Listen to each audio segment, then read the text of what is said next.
ॐ ज्ञानतिमिरन्दस्य ज्ञानाञ्जनशलाकया चक्षुरुन्मिलितं येन तस्मै श्रीगुरवे नमः। श्रीचैतन्यमनोभीष्टं स्थापितं येन भूतले स्वयं रूपा कदा मह्यं ददाति स्वपदान्तिकं। वन्देऽहं श्रीगुरोन् श्रीयुतापदकमलं श्रीगुरोन् वैष्णवांश्च श्रीरूपं साग्रजातं सहगना रघुनाथान्वितं तं सजीवं साद्वैतं सावधूतं परिजनसहितं कृष्णचैतन्यदेवं श्रीराधा कृष्णपादान् सहगना ललिता श्रीविशाखान्वितांश्च। हे कृष्ण करुणा सिन्धु दीनबन्धो जगत्पते गोपेश गोपिका कान्त राधा कान्त नमोऽस्तुते। तप्त काञ्चन गौराङ्गी राधे वृन्दावनेश्वरी वृषभानुसुते देवी प्रणमामि हरिप्रिये। वाञ्छाकल्पतरुभ्यश्च कृपा सिन्धुभ्य एव च पतितानां पावनेभ्यो वैष्णवेभ्यो नमो नमः। जय श्री कृष्ण चैतन्य प्रभु नित्यानंद श्री अद्वैत गदाधर श्रीवासादि गौर भक्तवृंद। हरे कृष्णा कृष्णा कृष्णा हरे हरे, हरे Ram Ram Ram Hare Hare. So we are there in this section of where we started off this chapter by saying Shukadeva Goswami's concluding words for answering the questions of Maharaj Parikshit, and then we had seen that how Shukadeva Goswami was finally mentioning for so many different material needs, different demigods can be worshipped, but then ultimate worship is of the Supreme Lord. And then when he stopped there, the rishis, the Shaunakadi rishis, they were very, very eager to continue hearing, and they were like kind of glorifying Shukadeva Goswami and Parikshit Maharaj. So like both of them are first class devotees, and the topics that they had discussed between them must have been also really, really very wonderful. So that is the connection that they were in.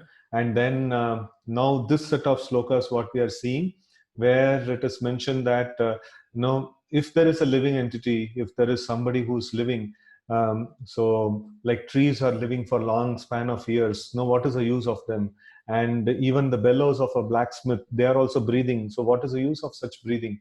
So if a person is not taking up to Krishna consciousness, there is no meaning in his life. No, that's the whole this one. Why they are saying all these things? Why the Shaunakadi rishis are speaking all these things? Because Suta Goswami has heard the discussions between Shukadeva Goswami and Parikshit Maharaj, which is the Srimad Bhagavatam, and he is full with knowledge of the Supreme Lord. And now these sages in the Naimasharanya, they are saying, "No, O Suta Goswami, you have so much wonderful knowledge about Krishna. And what is the use of our life if we are not hearing to this?" And they are mentioning so many different things at this point in time. So this one such shloka is this, what we are going to see today. So it says, Barhayite the nayane naranam lingani vishnor na nirikshatho ye padau nranam tau druma janma bhajo kshetrani nanu vrajato hareryau.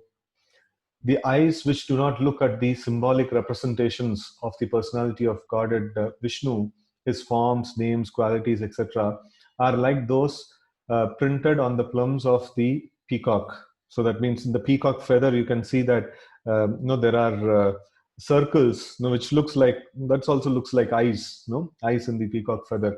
So, but that eyes cannot see anything, right? So if we have a useful, properly functioning eye, it should give some information to us. And what is that information that this eye is meant for?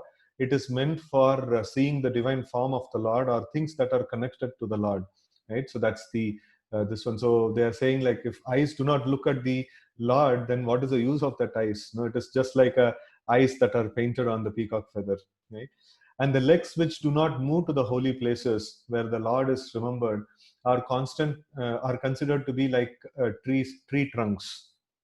They also don't, though people are moving around in this world so much, and they're trying to do so many activities, but actually no activity is performed, or no tangible activity is performed, because the tangible thing that matters a lot in this world is if we can progress towards Krishna consciousness. And if after all my running around and things like that, so what is the use, like if I have not made any progress? So Srimad Bhagavatam first canto also says that Ata Pumbir Dvidashreshta Varnashrama Vibhagasha Swanustitasya Dharmasya. No, no. There is another thing which is there, which talks about Shrama Eva Hi Kevalam. No, which says that if by all my occupational duties and works that I am doing, if I am not able to gain positive Krishna consciousness, if I'm not able to develop in Krishna consciousness, then what is the use of all the work that I have done? So it is simply a waste of time, right? So that's something that is mentioned. So here, let's see the purport. Especially for the householder devotees, the path of deity worship is strongly recommended. As far as possible, every householder, by the direction of the spiritual master, must install the deity of Vishnu, forms like Radha Krishna, Lakshmi Narayan, or Sitaram, especially or any other form of the Lord like Narsimha, Varaha, Gaur Nitai, Matsya Kurma, Shalagram Shila, and many other forms of Vishnu like Trivikrama, Keshava, Achyuta, Vasudeva, Narayana, and Damodara, as recommended in the Vaishnava Tantras or Puranas. And one's family should worship strictly following the directions and regulations of the Archana Vidhi. Any member of the family who is about 12 years of age should be initiated by a bona fide spiritual master, and all the members of the household should be engaged in daily service of the Lord, beginning from morning 4 a.m. till night 10 p.m. And by performing Mangalarati, Niranjana, and then Archana, Puja, Kirtana, Shringara, Bhoga, Vaikhaliki, Sandhya Artika, and then Pata and Bhoga at night, and Sayana Artika. So, etc. Engagement in such worship of deity under the direction of a bona fide spiritual master will greatly help the householders to purify their very existence and make rapid progress in spiritual knowledge. Simple theoretical book knowledge is not sufficient for neophyte devotee. Book knowledge is theoretical, whereas Archana process is practical. Spiritual knowledge must be developed by a combination of theoretical and practical knowledge, and that is guaranteed way for attainment of spiritual perfection. The training of devotional service for a neophyte devotee completely depends on the expert spiritual master who knows how to lead his disciple to make gradual progress towards the path back home, back to Godhead. One should not become a pseudo spiritual master as matter of business to meet one's family expenditures. One must be an expert spiritual master to deliver the disciple from the clutches of impending death. Srila Vishwanath Chakravarti Thakur has defined the bona fide qualities of a spiritual master, and one of the verses in that description reads, Sri Vigrahara Dana Nityanana Shringara Tanmandira Marjanado Yuktasya Bhaktamscha Niyunjatopi Vande Guru Sri Charanaravindam. Sri Vigraha is the archa or suitable worshipable form of the Lord, and the disciple should be engaged in worshipping the deity regularly by Shringara, by proper decoration and dressing, as also by Mandira Marjana, the matter of cleansing the temple. The spiritual master teaches the neophyte devotee all these kindly and personally to help him gradually in the realization of transcendental name, quality, form, etc. of the Lord. Only attention in only attention engaged in the service of the Lord, especially in dressing and decorating the temple, accompanied by musical kirtan and spiritual instructions from scriptures, can save the common man from the hellish cinema attractions and rubbish sex songs broadcasted everywhere by radios. Now, at the time, only radio was there, and now we have so many social media stuffs are there, right? So if one is unable to maintain a temple at home, he should go to another's temple where all the above performances are regularly executed. Visiting the temple of a devotee and looking at profusely decorated forms of the Lord, well dressed in a well decorated, sanctified temple, naturally infuses the mundane mind with spiritual inspiration. People should visit holy places like Vrindavan, and where such temples and worship of the deity are specifically maintained. Formally, All rich men, like kings and rich merchants, constructed such temples under the direction of expert devotees of the Lord, like six Goswamis, and it is duty of common man to take advantage of these temples and festivals observed in the holy places of pilgrimage by following in the footsteps of great devotees. Anubraja, um, like Anu, wherever this word Anu comes, that means following in the footsteps of the previous acharyas or great devotees, right? One should not visit all the sanctified pilgrimage places and temples with sightseeing in the mind, but one must go to such temples and sanctified places immortalized by the transcendental pastime of the Lord and be guided by proper men who know the signs. This is called Anubraja. Anu means to follow. It is therefore best to follow the instructions of the bona fide spiritual master, even in visiting temples and the holy places of pilgrimage. One who does not move in that way is as good as standing tree condemned by the Lord not to move. The moving tendency of human being is misused by visiting places for sightseeing, but the best purpose of such traveling tendencies could be fulfilled by visiting the holy places established by great acharyas and thereby not being misled by the atheistic propaganda of money making men who have no knowledge of spiritual matters. Okay, so it's quite self explanatory. We will continue to the next one. Text 23 Jivan chavo bhagavatangri renum najatumartyo bilabheta yastu Shri Vishnu padya manujastulasya swasanchavo yastu naveda gandham.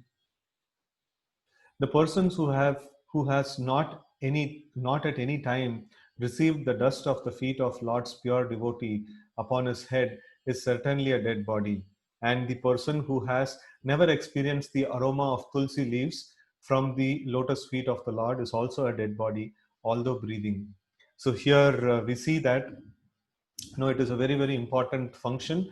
There are three very powerful things in devotional services there, which is called three Mahabals, which is the water that has washed the feet of the devotee, and then the dust of the lotus feet of a devotee, and then the Uchishta or remnants of the remnants of footsteps of a great devotee. So these three things can infuse devotion into a person very, very strongly. And we are very fortunate to have them every single day. If you see like how we can have them every single day, if we worship Tulsi at home, then if we water Tulsi, water the Tulsi and then take little mud from the Tulsi plant and then put it on our head. So Tulsi is considered to be one of the greatest devotees of the Lord, and by taking the water mixed with the mud, and keeping it in our head, so we are getting two very powerful, potent, this one. Elements of devotional service. So Tulsi worship is really, really very important for everyone. So and it is really very easy, and traditional homes, all the traditional homes have Tulsi at home. So it is very important, and one makes very, very rapid progress. And when we are taking the dust from the Tulsi, we should have that meditation. I am getting the greatest treasure of my life. This I'm able to water the Tulsi, and I'm able to take the dust and water from the Tulsi, and then I'm keeping it on the head. So what more divine thing I can do in my life, right? So with that nice consciousness, if we can take this thing is this thing is done. And in India, most of the people used to do this, and we see that it is mentioned that one who doesn't have such an opportunity is considered to be like a dead body.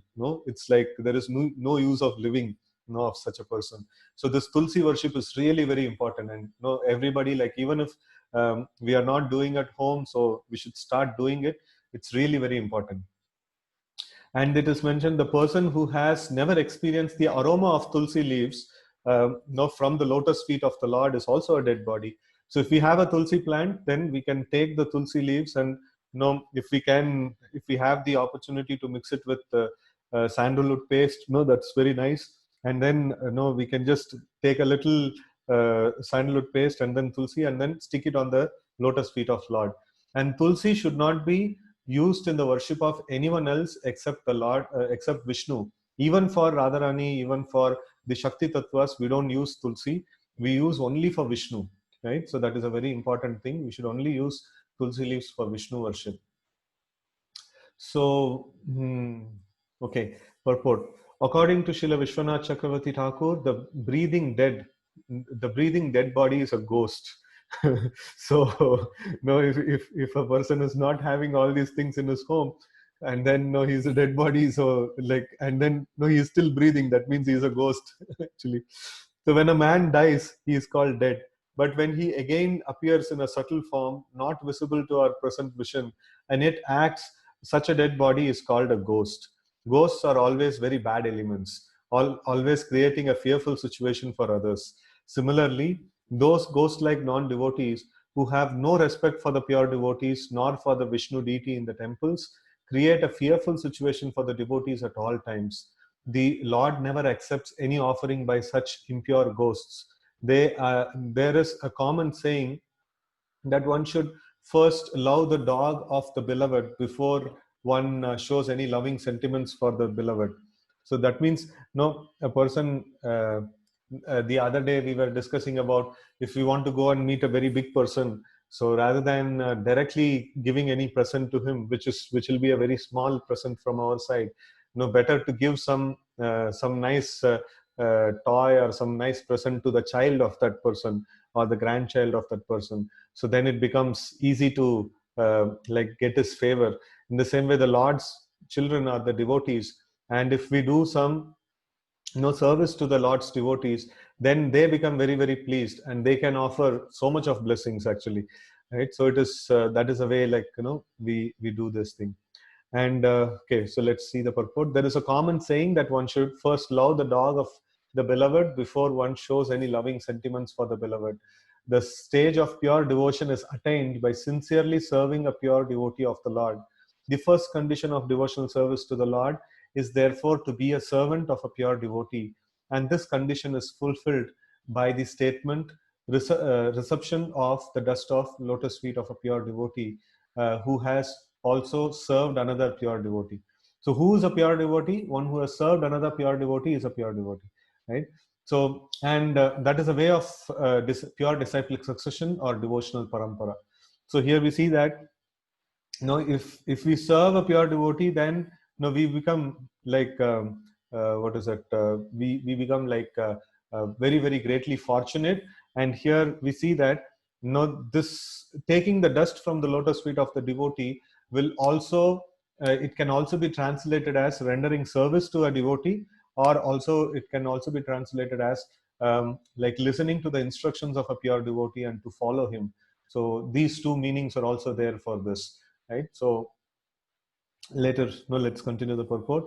Maharaj Raghugana inquired from the great saint Jadabharata as to how he was, as to how he had attained such a liberated stage of Paramahamsa.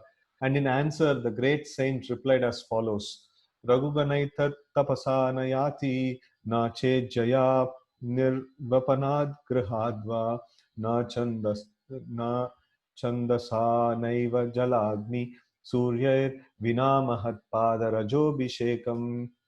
O King Raghugana, the perfectional stage of devotional service or the Paramahamsa stage of life cannot be attained unless one is blessed by the dust of the feet of great devotees. It is never attained by tapasya, austerity, the Vedic worshipping process, acceptance of the renounced order of life, the discharge of duties of householder, the chanting of the Vedic hymns, or performance of penances in the hot sun, within the cold water, or before the blazing fire. So basically, it is saying that no kinds of tapasya, no any yajna, any purascharya, any process that we want to follow, nothing is going to give us or take us to the stage of Paramahamsa stage of life. So it is only thing that can give us is that the dust of the feet of great devotees. No, that is the thing which can actually help us to become very very pure devotees of the Lord. So in other words, Lord Sri Krishna is the property of his pure unconditional devotees, and as such only the devotees can deliver Krishna to another devotee. So like Krishna is never obtainable directly. So this is a very important thing. No, even if we approach Krishna, we will not get Krishna. If we go to a devotee, no, he has Krishna in his heart, so he can give no Krishna to others, right? So like that is the whole this one. So bhakti is there in the heart of a devotee, and only a devotee can give bhakti to others. Lord Chaitanya therefore designated himself as Gopi Bharatuhu Pada Kamalayor Dasa Dasanu Dasaha, or the most obedient servant of the Lord, who maintains the gopis, damsels of Vrindavan. A pure devotee therefore never approaches the Lord directly, but tries to please the servant of the Lord's servants, and thus the Lord becomes pleased, and only then can the devotee relish the taste of the tulsi leaves stuck on his lotus feet. Right? So it is very, very important that we all should have very nice, strong devotee association. So all of us are blessed with a nice community here. So we have so many devotees have lot of friends in the community, and then each other go to each other's home, and then have nice devotee association, and that's a very, very important principle. So one who doesn't have devotee association, he is considered to be very unfortunate, actually. No, rather the Vaishnava acharyas, they sing that those who doesn't have devotee association, they are really, really very unfortunate.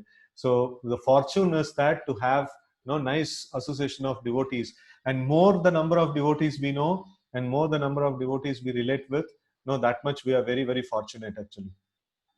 Right? So then that is when we will be able to get the dust of the lotus feet of the Lord, or tulsi that is stuck in the lotus feet of the Lord.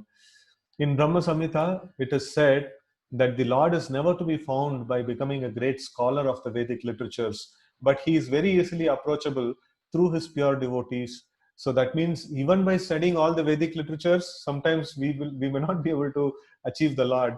Just by the mercy of a pure devotee, we can very easily achieve the Lord. Right? So in Vrindavan, all the pure devotees pray for the mercy of Srimati Radharani, the pleasure potency of Lord Krishna. Srimati Radharani is a tender-hearted, tender-hearted feminine counterpart of the Supreme Whole, resembling the perfectional stage of worldly feminine nature. Therefore, the mercy of Radharani is available very readily to the sincere devotees. And once she recommends such a devotee to Lord Krishna, the Lord at once accepts devotees' admittance into his association. The conclusion is, therefore, that one should be more serious about seeking the mercy of the devotee than that of the Lord directly. And by once doing so, by the goodwill of the devotee, the natural attraction for the service of the Lord will be revived. Right? So this is a very amazing, nourishing, and powerful sloka.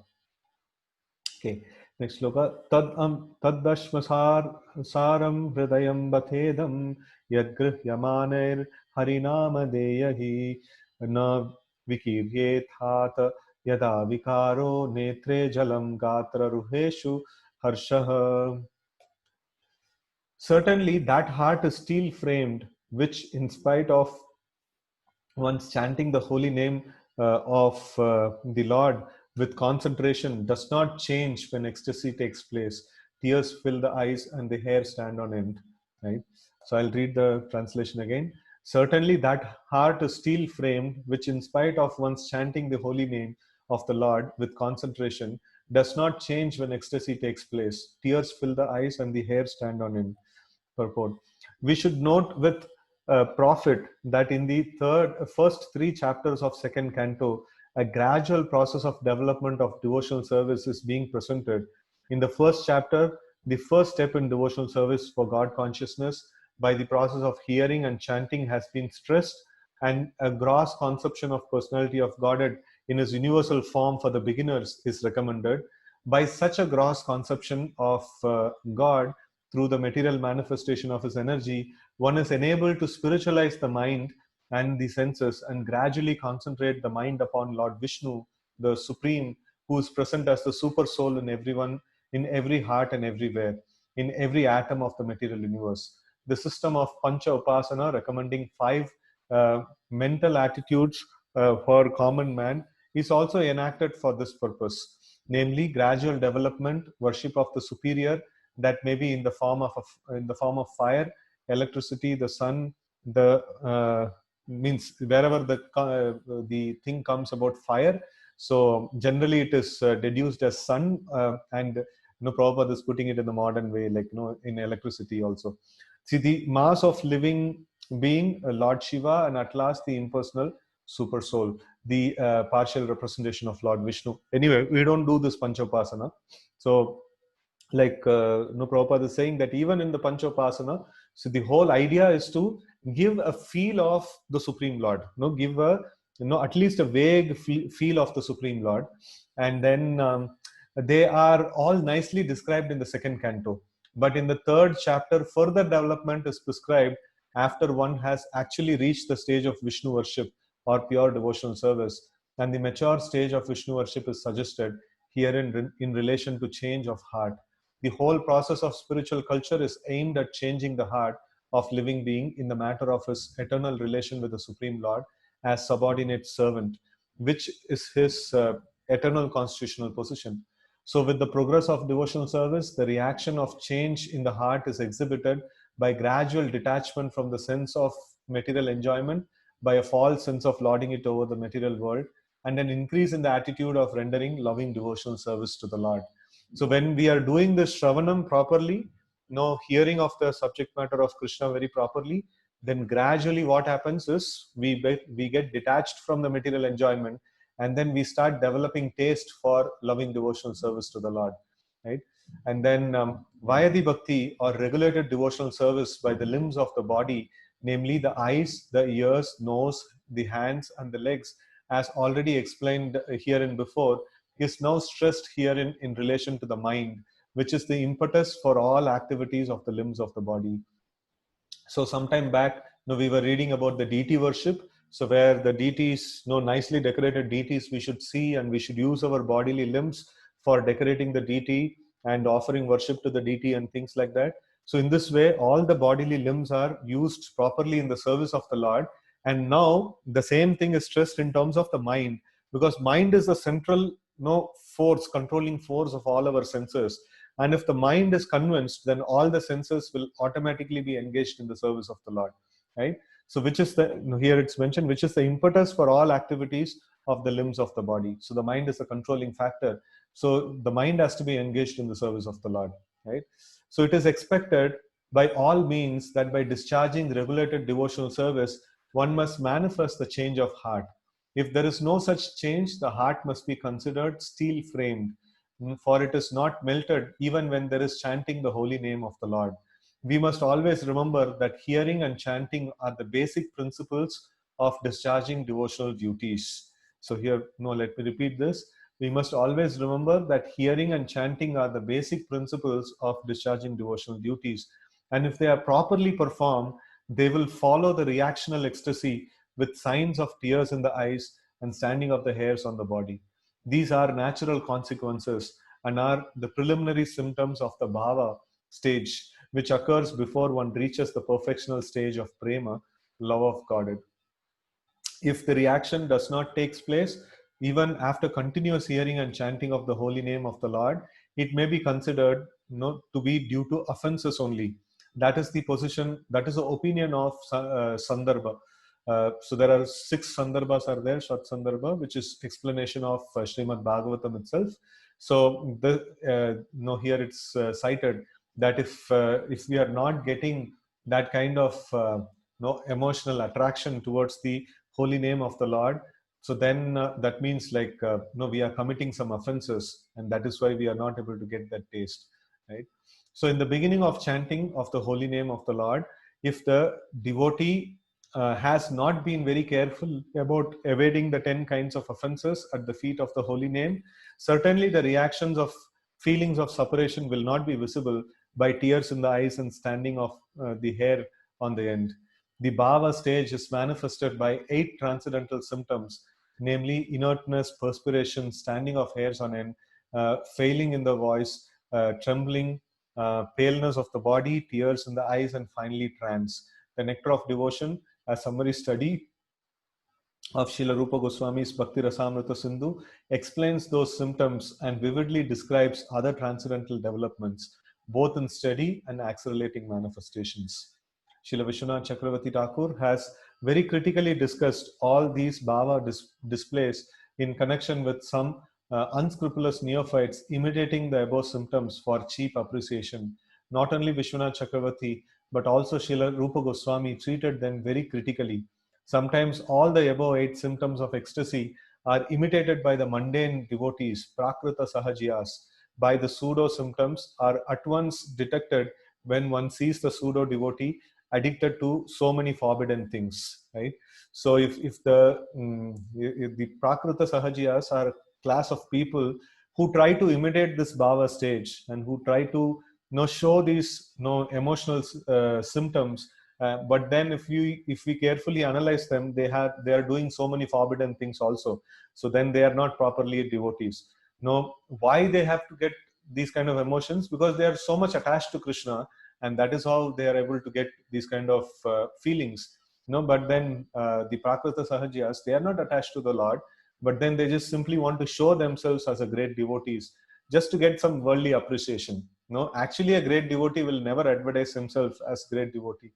He will be very, very humble, and he will always say that I'm not even a devotee.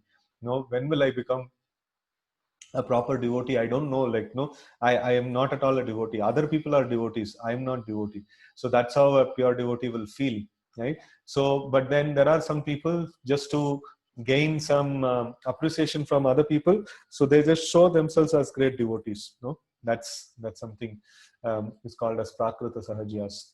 Prakrita means material, and sahajiyas means just imitators. Even though decorated with the sign of a devotee, a person Hare Krishna, I think it just got disconnected somehow. So where were we? I was continuing to speak, and then after some time Pseudo I got symptoms, disconnected. Prabhuji. Pseudo symptoms of pseudo symptoms. Where were we? Prakrita sahajas, but the pseudo symptoms are at once detected when one sees the. Just a From minute. there, we have to continue. I don't hear anything. Okay, you can let me know. Where were we?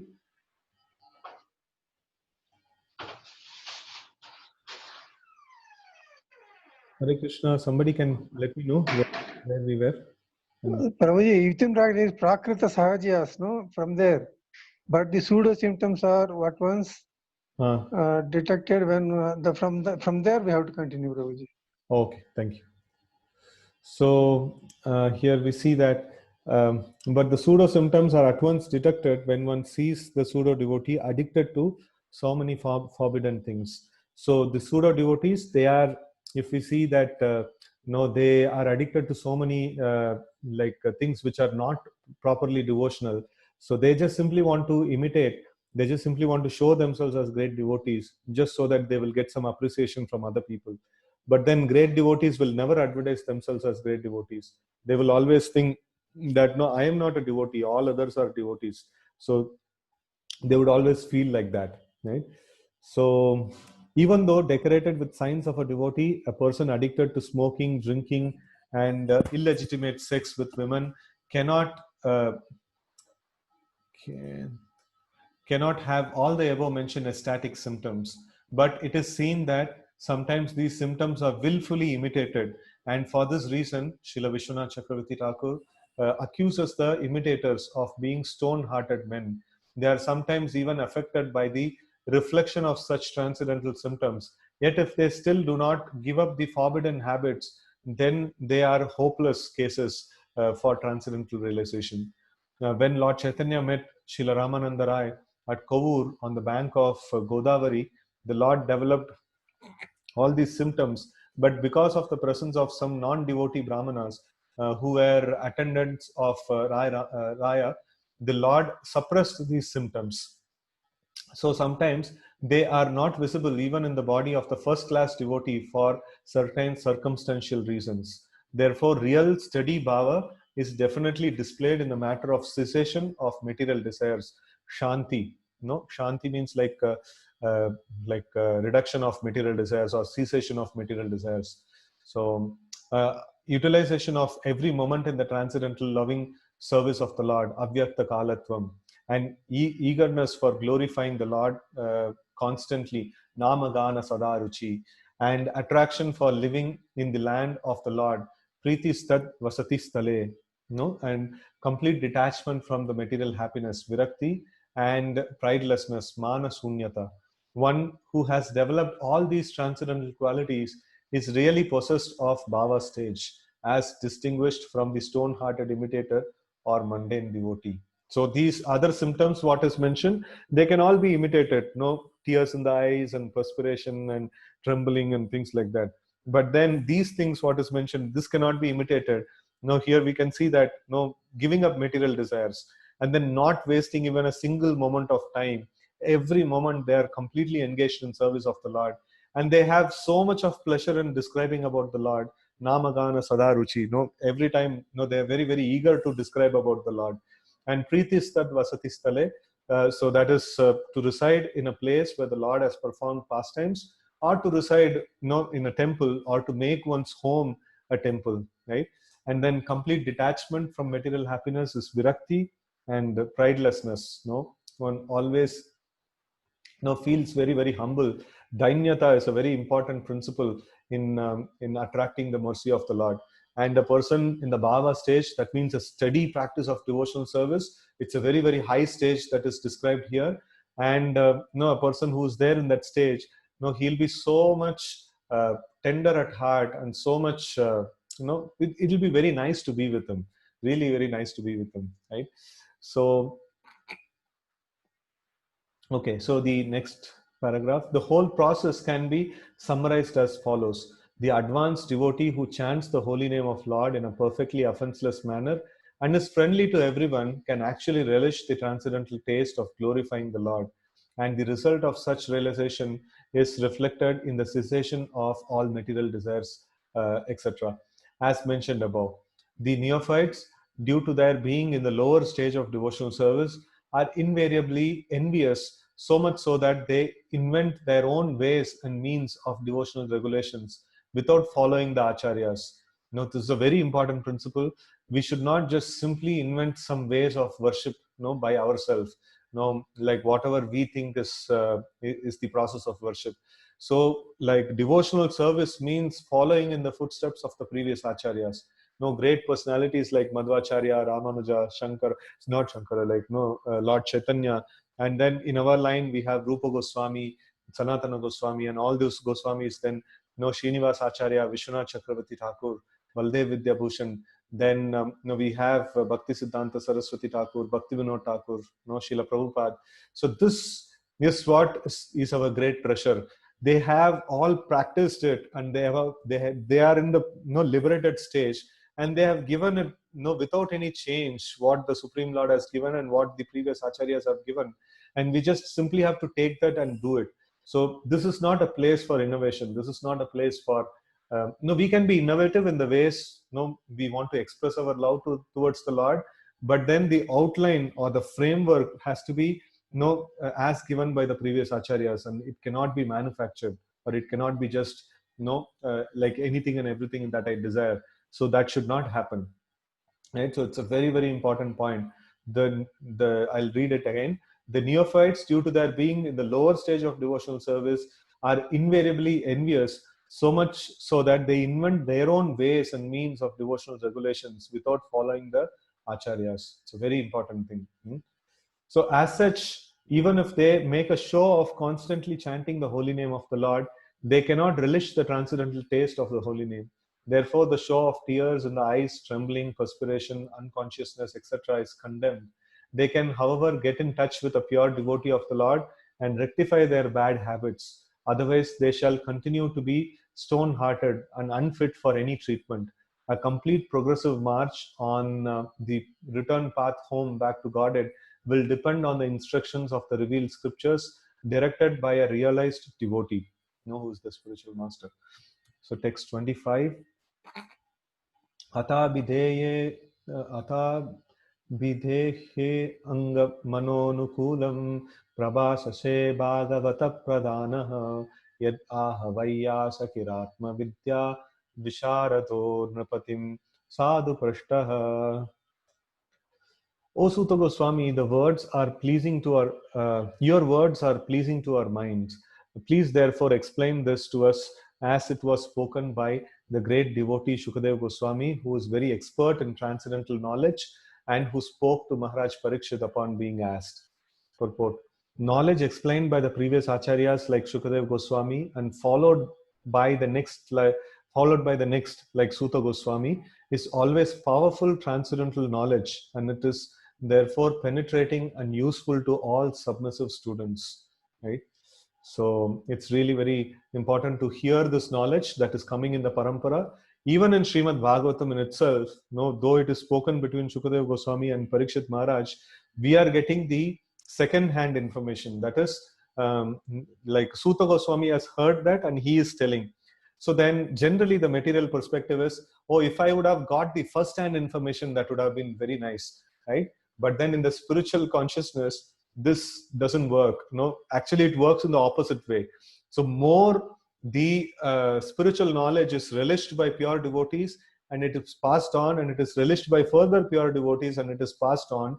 In that way, this subject matter becomes more relishable and more nice. One example that is given is that when you're trying to magnify something, or when you're trying to focus upon something and a long distant object, and then you are using a magnifying glass. If you add more magnifying glasses, the clarity of the image becomes more clearer and clearer, right? So in that way, we see that this knowledge, when it is received in the parampara by the realized souls, of an unbroken chain of realized souls, so the knowledge becomes more and more effective, as the time passes. Right, so that's the real wonderful nature of this Srimad Bhagavatam, or the spiritual knowledge, right? So, okay, thus end the Bhaktivedanta purport of the second canto, third chapter of Srimad Bhagavatam, entitled Pure Devotional Service, the Change in Heart, right? So we are entering into fourth chapter, right? So the process of creation. Again, this is also going to be a little bit technical. So we saw the first and second chapter was little technical, and then third chapter is full of nice juicy subject, means it's very relishable. And now fourth, again, it's going to become little technical. So it's going to be there in Bhagavatam like this. So sometimes it becomes technical, sometimes it becomes filled with pastimes or nice narrations and things like that. So everything is nice, but for us, too many jargons and too many things, when it comes, it becomes a little technical for us. So but then everything is relishable, right? So let's try to read this chapter further. Text 1. Suta uvacha vayyasaker iti vachas tattva nischayam atmanah upadarya matim krishne anut autareya satim vyadad. Okay, Suta Goswami said, Maharaj Parikshit, the son of Uttara. It is very nice, the Sanskrit languages. You see this, how it is mentioned, Autareya. Autareya means like the son of Uttara. Uttara's son is called Autareya. So this is there is a grammar, the way of usage. From the parent's name, the children's name can be derived. So that's this one. Like Vasudev is the father of Krishna. So Krishna is called as Vasudev, Vasudev and Vasudev. And in that way, like, we can see, Kunti's son is called as Kaunteya, and Pandava's descendants are called as Pandu's descendants are called as Pandavas, and then Kuru's descendants are called as Kauravas, like that. So there is a very nice way of deducing the name, or addressing the further generation by the previous generation, right? So that's a very nice usage of Sanskrit. Okay, so Maharaj Parikshit, the son of Uttara, after hearing the speeches of Sukadeva Goswami, which were all about the truth of the self, applied his concentration faithfully upon Lord Krishna. Purport. The word satim is very significant. This means existing. Satim means existing, and another meaning is chaste. So sati, we know the word sati. So that means he was very chaste in thinking about Krishna. He was not even allowing any other thought to come in his mind. He's as all of us know, Parikshit Maharaj was having only 7 days of his life pending, and death was around the corner. And he got the jackpot of his life to hear about Krishna. and he just simply immersed himself in that and not having any other thought, right? So that is considered to be chaste, actually. And both imports are perfectly applicable in this case, that is existing and chaste. So applicable in this case of Maharaj Parikshit. The whole Vedic adventure is to draw one's attention entirely unto the lotus feet of Lord Krishna without any diversion, as instructed in Bhagavad Gita 15:15. Fortunately, Maharaj Parikshit had already been attracted to the Lord from very beginning of his body in the womb of his mother. In the womb of his mother, he was struck by Brahmastra, atomic bomb released by Ashwatthama. But by the grace of Lord, he was saved from being burnt by the fiery weapon.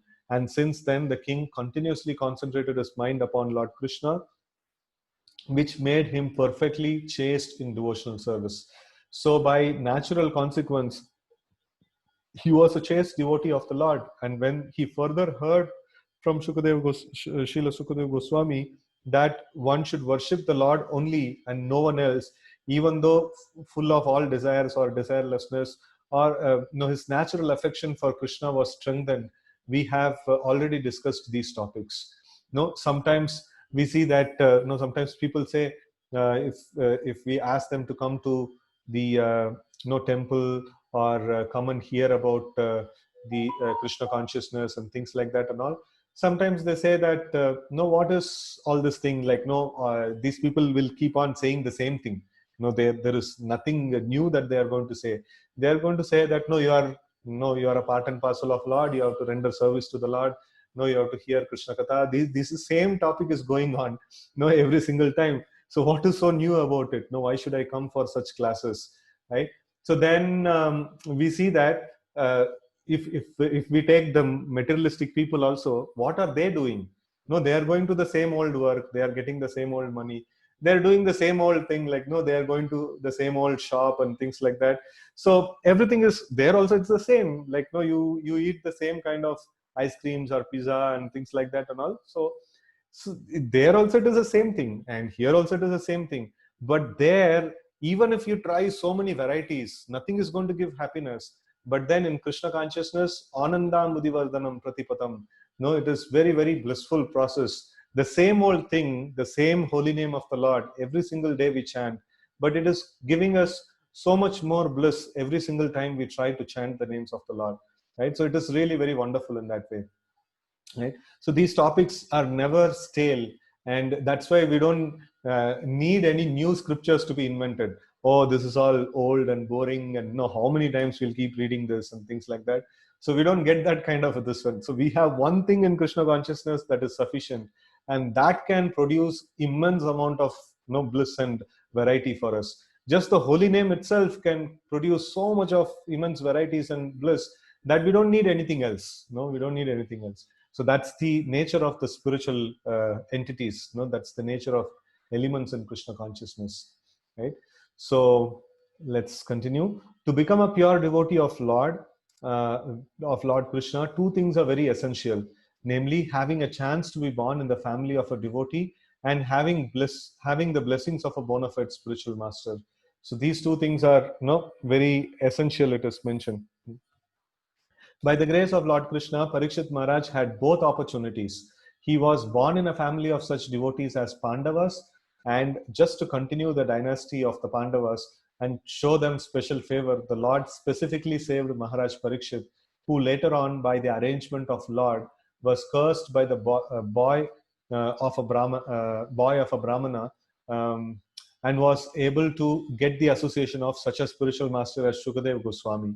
Right? So Parikshit Maharaj was saved in the womb of his mother, but then now somebody may ask, why he is not saved now? So the whole point is, why such thought process comes? Every time a person have to be saved physically, because we know materialistic people, they know only matter. They always think that, if some benefit means my body has to be saved.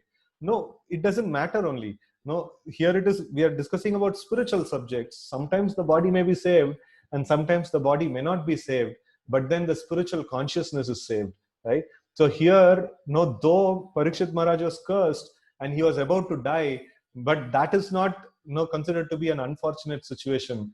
but rather it is considered a fortunate situation because he got the association of a great personality like Shukadeva Goswami, right? So hearing Srimad Bhagavatam and in this proper consciousness, we can, anytime we can quit the body. Sometimes when we say, we spiritualists keep, talking about death most of the times. So sometimes when people hear all these things, they say, why are you so inauspicious and negative in your thought process? Why are you always talking about death, death, death? So it's like if somebody is caught up in the jail, and if they are discussing about, oh, I'm going to get released one day, no, I'm going to get released and I'm going to go to the free world again. So is that inauspicious? That is not at all inauspicious. Rather, not talking about death and talking about perpetually continuing in this material life is inauspicious, actually. No, talking about death is glorious. No, if we practice nicely Krishna consciousness, no, we will be eager to have death in our place, right? So we will be very, very eager to pass on and then go to the spiritual world and inherit the kingdom of God, right? So that's waiting. So one time this so happened that Indra committed a mistake, and then he had to become a pig in the Buloka. And then after some time his position was vacant, and then universal government was not going proper. So then Lord Brahma came down and he told that, okay, fine, no, you get back to your place, and things like that. Then Indra was saying, no, I have a pig family, I loiter in this gutter, and then I have so many responsibilities to take care. Then Brahma had to literally slap him and take him back to the this one, what is it, heavenly planets. So it is very important. Wherever we are put in, we get accustomed to it, and we think that this is all the life is, and this is all the life is, and all the pains and pleasures of this world is all that important. But we forget our real life is there in the Vaikuntha. Here, this temporary false life, what we are living, we become so much attached to it and so much obsessed by it. So we should think that my real life is there in the spiritual world, right? So often devotees quote this Kanakadas, I think. Kanakadas, this one. He says that Allirodu Nammane and Illirodu Summane. That means in Kannada it is there. So Allirodu means that which is there in the Vaikuntha, that is my real home. And what is there here, Illirodu Summane, means it's just casual, or it's just time pass. I'm just time passing in this world, and I'm practicing devotional service and eagerly waiting to go to my real home, right? So that's the consciousness with which we should be there, and we should not be very much worried about death. If death comes, let it come. Let me chant the names of the Lord, and let me face. Let me embrace the death. With full full confidence. And what is it going to do? Nothing. It is going to kuch bigadne wala nahi hai. So it is not going to worsen any situation over there. It is only a happy ending, to go back to the spiritual world. So in the Chaitanya Charitamrita, it is said that a fortunate person, by the mercy of the spiritual master and Lord Krishna, achieves the path of devotional service, right? Guru Krishna, Brahmanda Brahmate Kona Bhagyavan Jeev, Guru Krishna Prasade Pai Bhakti Lata Bij, right? So this was perfectly applicable in the case of Maharaj Parikshit. By way of being born in a family of devotees, he automatically came in touch with Krishna, and after being so contacted, he consequently remembered him. Consequently, Lord Krishna gave the king a further chance for development in devotional service by introducing him to Shukadeva Goswami, a stalwart devotee of the Lord with perfect knowledge in self-realization. And by hearing from a bona fide spiritual master, he was perfectly able to concentrate his chaste mind further upon Lord Krishna as a matter of course, right? So we will stop here, and then we will continue tomorrow from the second sloka of the fourth chapter of second canto, right? So thank you very much for joining, and it's for me at least, I don't know what all of you are feeling.